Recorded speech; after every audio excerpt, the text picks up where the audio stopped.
guys, Asher coming at you today in Raid Shadow Legends. Welcome to the video, guys. I'm glad to have you here. Listen, I want to start out by thanking you guys. Honestly, really appreciate all the love, the positivity. I put out a video a couple days ago on how to be happy. Sorry for the overly pretentious title, but it really resonated with a lot of you guys. I knew it wasn't going to be like a popular video on this channel. Obviously has nothing to do with Raid, nor does it have anything to do with gaming at all. So maybe not exactly the vertical for a video like that, but I just wanted to say thank you again. So many amazing comments, and it's a video, like I said there, it's a video that I record for my son like once a year, something like that, and I just wanted to share it with some of you guys, because I know that, you know, we talk a little bit here about like mental health and stuff like that, and about being a better person, being the best version of yourself. So anyway, guys, I just wanted to thank you. I didn't want to just like leave that out there and not at least respond in a future video.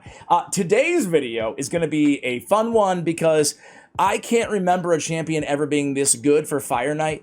I would put him on the same level of Allure, right? Like the best of the best. I'm talking about every single legendary champion in the game too. To me, there's really three champions that we can look for or look at when we talk about like the kings and queens of Fire Knight champions in Raid Shadow Legends. Obviously, one of them is going to be Coldheart. I mean, a heal reduction, a quadruple hitter for Fire Knight hard, and then Heartseeker with decreased turn meter for Fire Knight normal, not to mention still the quadruple hitter is amazing, right? But that heal reduction for Fire Knight hard as well. I mean, I love Coldheart, right? She's on my main team on both Fire Knight Hard and Fire Knight Normal. That says a lot about a rare champion in this game. The other one, of course, is going to be Allure, right? With the A1 Psychic Whip ability. It's unbelievable. It's incredibly good. It is such no better control, I would say, in the game because it's on an A1. There's no cooldown to this turn meter depletion. And now there's another one. And I totally missed this dude. Yesterday's video, guys, I pulled him. I don't know if I said it in the video, but you could probably tell because I did a double take. I'm like, who is this? Did I miss this champion being added to the game? I didn't say all that, but that's what I was thinking. But it's Wuzgar, or Wuzgar? Wuzgar. I'm gonna say Wasgar. Wuzgar, first of all, what a funky looking fellow, huh? Look at him again. Get that etched in your mind. And then, he's kind of like maybe if Gurgo the Augur. He's got kind of the body of Gurgo the Augur, excuse me. And maybe if, Dur? Maybe Dur the Hungerer? Maybe they had a baby. It's a Wuzgar. Legend has it that one day, a new king will come. My parents made me what I am. I don't know, guys. That's what I'm thinking when I look at this dude. Anyway, what does he do? He's an HP-based champion. He's got really good base stats here, guys. 20.6 on the HP, 1,000 plus on the defense, 105 on the speed. I like that speedy element to an epic champion. HP based, again, he's easy to keep this dude alive. A quadruple hitter. Each hit heals the ally with lowest HP by 2% of this champion's max HP on the A1. It's a really good A1. Then we go to the A2, Shaman's Gift. On a 3-turn cooldown, when booked, all the books go right to that cooldown, heals all allies by 10% of this champion's max HP, also places a counterattack on this champion for 2 turns. Okay, so now we got the heal, and we got the counterattack leading into more quadruple hitters. And then, Tusked Protection. On a 3-turn cooldown, we get a reflect damage and a shield equal to 20% of this champion's max HP on all allies for 2 turns. So now we get the reflect. That's going to take 5 shots off the Fire Knight shield. We got the quadruple hitter. If we had Phantom Touch, we can get another shot at it. And then we get the self counterattack for 2 turns on a 3-turn cooldown. Wow. What a Fire Knight specialist. Not just that, but he's also restoring destroyed max HP whenever this champion heals themselves or an ally. The amount of HP restored is equal to 30% of the heal. And again, that heal is on the A1 and the A2. So he mitigates the Fire Knight hard. So you can, in terms of the max HP depletion. So we get the 4 hits and the counterattack. That's amazing for Fire Knight Normal and Fire Knight Hard. But then we get the reflect on top of all of that. We get the shield and the heals to help keep everybody alive because the Fire Knight can smack. And then we get the restored max HP. Dude, this guy's amazing. I think that anybody working on progression for Fire Knight Hard specifically, or Normal, frankly, can use this champion. And that's a lot of people. I want to ask you guys, honestly, where are you in Fire Knight right now?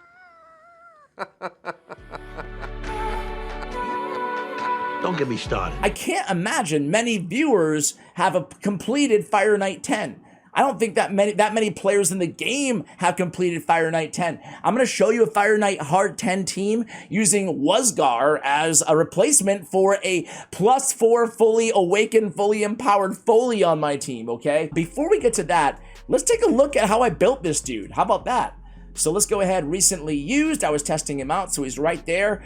Here he goes. I mean, of course, I'm going to put this dude in Relentless, right? Similar to Allure in Fire Knight. If you can get the extra turn, that's extremely valuable. That can allow for more, well, more of everything, right? More reflect, more shield, more heals, and more importantly, more quadruple hits on that A1. I love quad hitters. I wish they would release a rare quad hit on the A1. Or even yet, what about a 5-time hitter, epic or rare? Am I being greedy here? What about a 6 times? Okay, maybe I'm being a little bit greedy.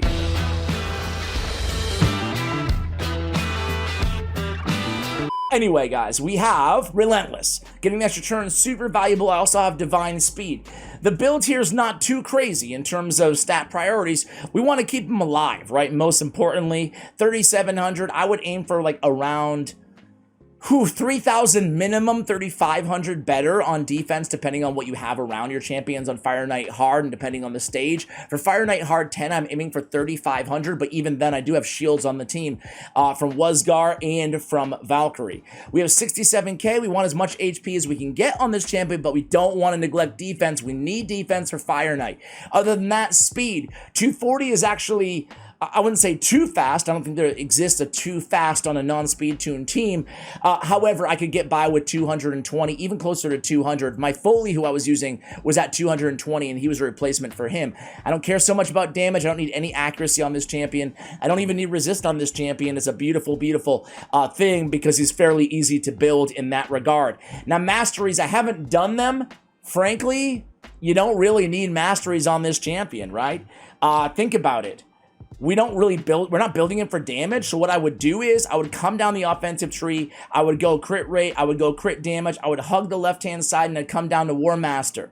I would definitely go defense as well. Support, you could go for the heals, but I'd rather have that retribution, getting a counterattack if the counterattack is not up on him, right? So, again, I guess you can make a case that you could go defense and support as well. You know what? Let's pull up Hell Hades and see what their website recommends for champion, or for masteries, excuse me, on this champion. For general PvP, they basically do exactly what I just suggested, right? Come down the left-hand side, come down to War Master, go down defense, pick up retribution, right?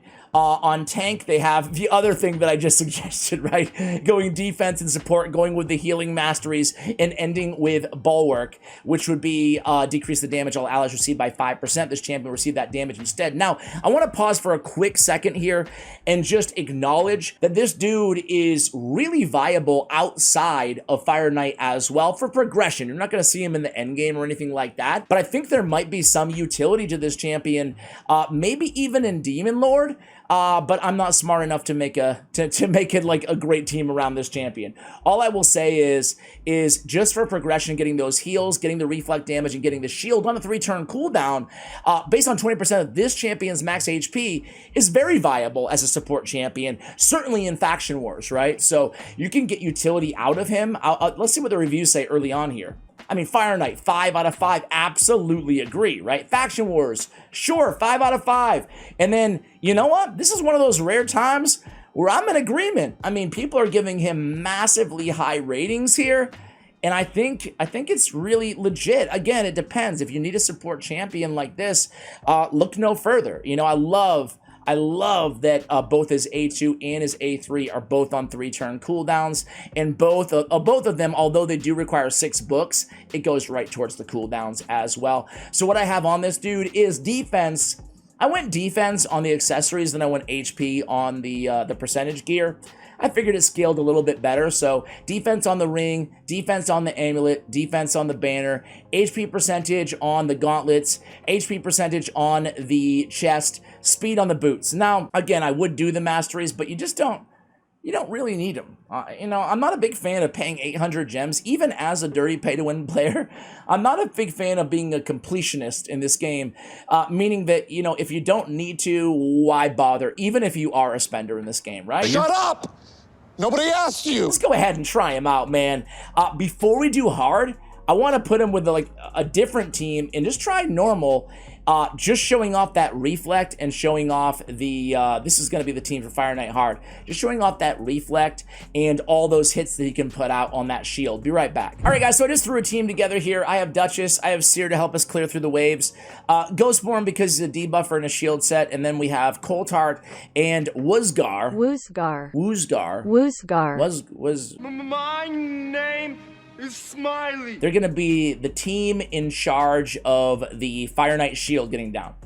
So first wave, no big deal. It's nice to have that reflect damage on a Seer activation to, team too, because it's another buff that frankly, and he has the shield too, right? It's another buff though that is hard to come by, right? And it helps with that Seer activation damage.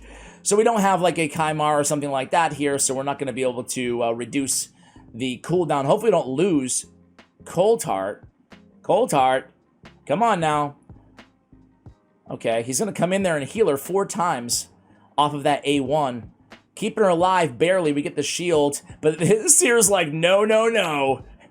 Shield is now off. Luckily, we do have a reviver on the team, so it's not going to be the end of the world. So I don't have, as you can see, I don't have any team set up here or anything like that.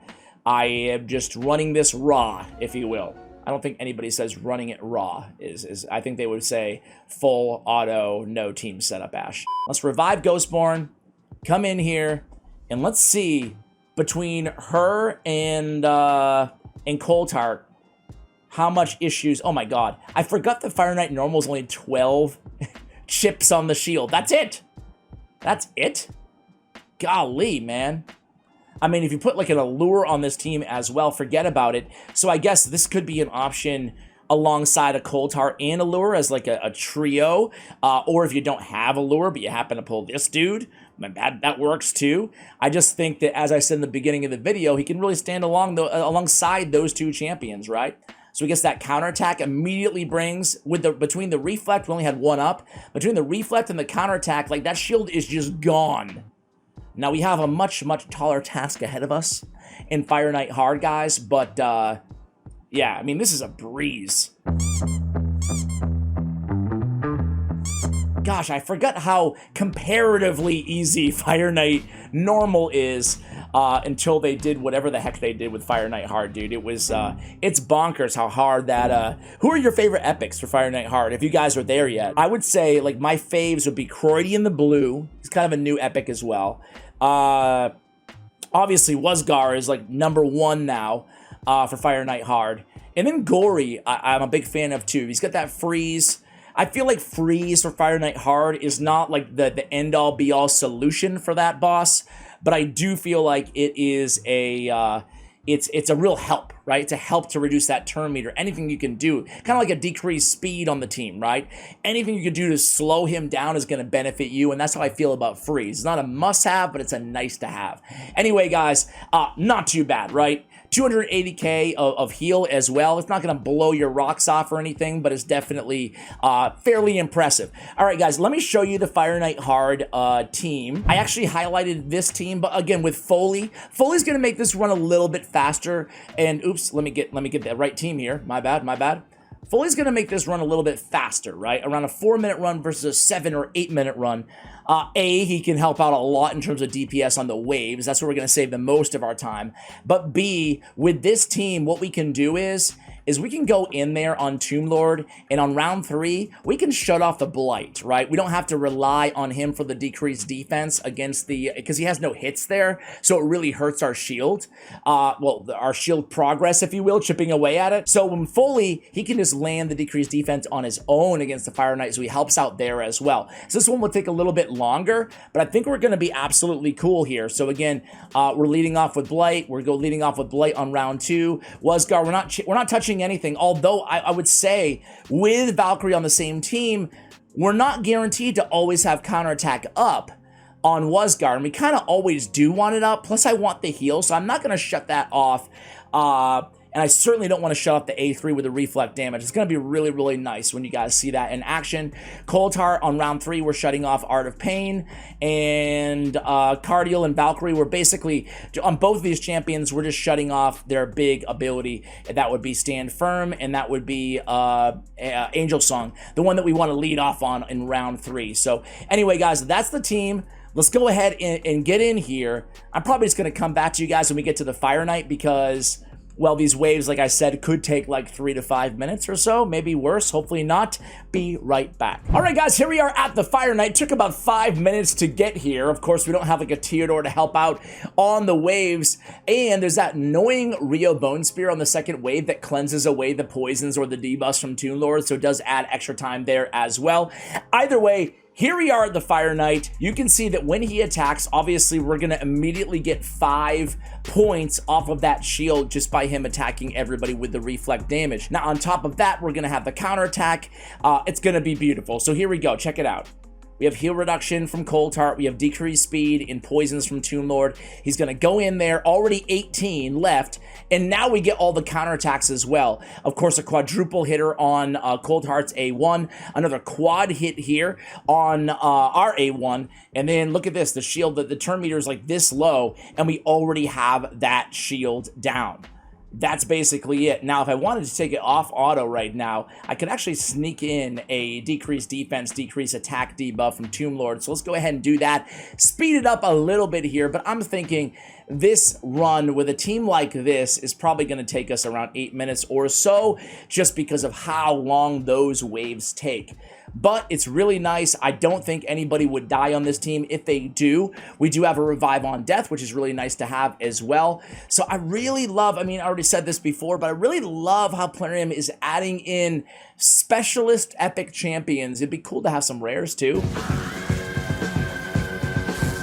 You know, let's not get too greedy here. It is Plarium after all. I love how they're adding in kind of specialists to make these hard dungeons a little bit more, I don't know, digestible. They're already hard enough, obviously, but it just adds to the difficulty when there's only a few select champions that we can use to finish off these dungeons. So, guys, I'll come back to you at the end of this run. Be right back. All right, guys, there it goes. He went down fast because of those poisons. Sorry, I missed the end. But 749, not too bad. I mean, it is Fire Knight Hard 10 after all. What do we have here? Crit damage, some crit rate. Yeah, I'll roll it up. I'll roll it up there. Obviously, you guys can see that Wuzgar puts out around 420 in healing, 290, but it really, what he brings to the table does not show up on paper, and that is that reflect, the self counterattack, and of course, all of those hits on his A1 and his A2 ability. Guys, we're going to wrap the video there. Thank you for watching all the way till the end. I appreciate you guys, and as always, take care, guys.